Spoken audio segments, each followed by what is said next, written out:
Okay, I'm Tom Hitcham from the Carbon Literacy Forum. I first met Rob about 4 years ago when I tried to do a film, and it didn't work. Hi, Rob. Hi, Tom. But following on the social enterprise point of view, I've started a social enterprise doing carbon reduction groups in communities.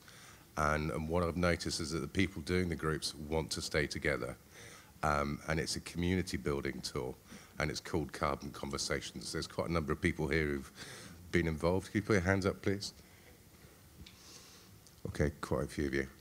So we're building a social enterprise, and we want to create social enterprises in other transition groups, so you can teach these sort of tools to your own community, build your own community, but then actually get paid to do it with the council, with the business network, or whatever else. So if anyone's interested in piloting this as a social enterprise to create money for your own transition initiative, then this is part of Rob's big experiment. Great, Anna. I'm Anthony Melville from Transition Highbury. What I wanted to say now is we have transition, we have the Brixton Pound, we have the Totnes Pound. When are we going to have transition banks? Building societies, perhaps. But we could do it together. Yeah. Sorry. Well, go on then. Go on. Yeah, absolutely. Yeah. I don't know how to do that, but I'm sure there are people who know. I mean, I think setting up new banks in this country is very, very difficult.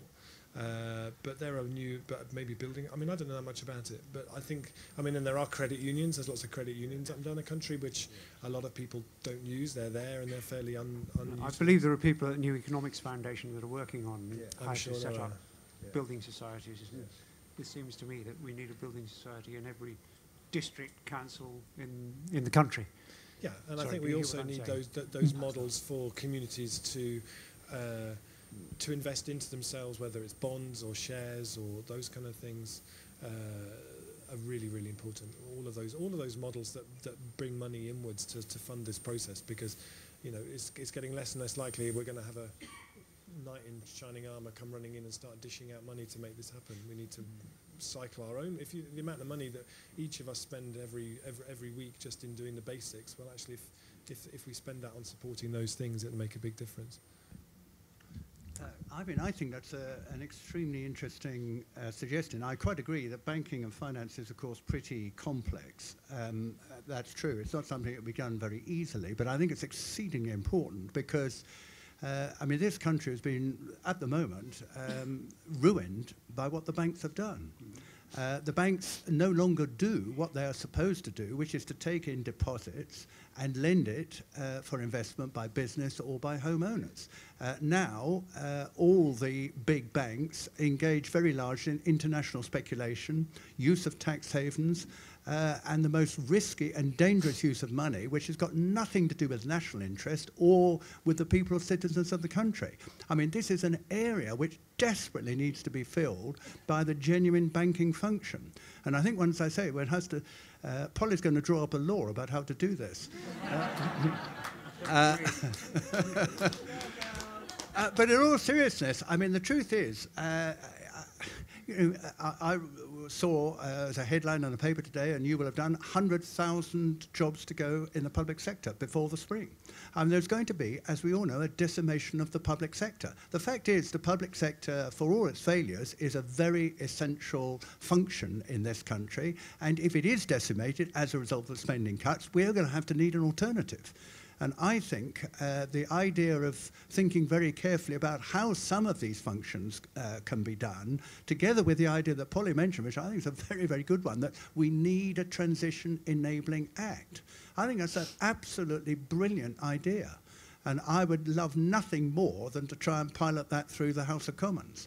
And to say that a proportion... I mean, a proportion of both central government and particularly local government, even if it's relatively small part of budget, 5%. If 5% of money continually flow to you on the basis of well-prepared enterprise plans or for functions like banking, I think we could see a renewal of this country from the grassroots. I'm incredibly excited. Yeah. Over to you. Yeah. Well, I'm there with this, and I think now I've just given myself a bit of an additional job. But I'm going to hold this minister to account on it, so we'll make it happen. Thank you. Hi, my name's Patrick. You might call me a recovering corporate lawyer. I guess my question is, thinking about conservation or maximum use of energy, is it a useful use of energy to try to engage with large businesses or to engage with smaller social enterprises and let the large enterprises fade away? As they will, but so... Well, first of all, the large enterprises aren't going to fade away. My God, they are going to fight tooth and nail to the very end in order to preserve their own power. And they are a colossally powerful force. Let no one underestimate it. I still think they are in decay. I still think we have started the slow but steady reduction in the kind of corporatization of the economy and the financialization of the economy that we've seen over the last 30, 50 years. We have seen what happened in the financial crash. We've tried to get out of it, particularly politicians, as though nothing has happened, and industries, nothing has happened. It's all a question of how we go back to the previous growth. Well, first of all, I don't think the energy provision to enable us to do that is there. Secondly, I think there has been a profound loss of trust in the banks and the big corporate organizations. So I wouldn't go for them. I think they're going to fade anyway. But what we have got to do is to indicate how, as a genuine localized grassroots movement, it is possible to perform some of the essential functions that individuals and society need, but not part of this selling, consumer-driven, glitzy economy, the supermarket,